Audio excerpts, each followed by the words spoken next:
তো দেখো লালি নিজেরটা পুরো খেয়ে শেষ করে দিয়েছে, খেয়ে খেয়ে এবার কালুরটা খাচ্ছে। আরে নেই রে, কালু একদম সুটে সাপটা খেয়ে নিয়েছে, আর নেই নেই নেই লালি নেই রে। অনেকটা দিয়েছি, আর অনেকটা মিষ্টির রস ছিল, আবার বিকেলে দেবো বুঝেছিস। এটা খেয়ে অনেক এনার্জি পেয়ে গেছে, আবার বিকেলে পাবে।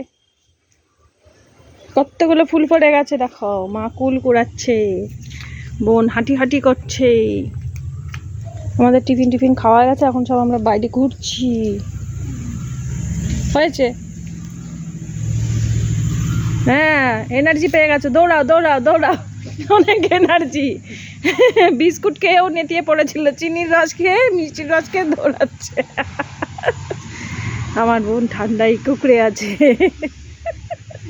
বললাম উডি নাইটি দি, বলছিলাম যে 3খানা মোচা পড়েছে, হ্যাঁ মোচা 3টে কাটবো, আর এই গাছটাকে একদম নিচ থেকে কেটে দিই, থোড়ো হবে, আর মোচাটাও পুরো পেরে নেবো। বলছে না, এটার কলাটা ভালো হবে।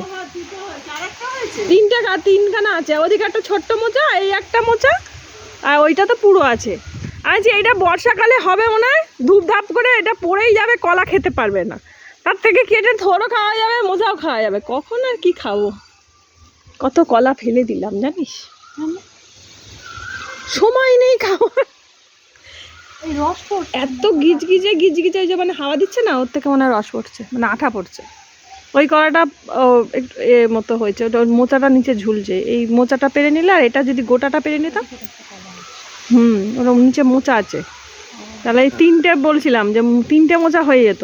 এটা থোড়ো খেয়ে নিতাম, এটা আবার নতুন গাছ হতো। এই দুটো কলাই খেয়ে শেষ করতে পারি না, প্রচুর হাওয়া দিচ্ছে। নারকেল গাছগুলো দেখলে বোঝা যাচ্ছে।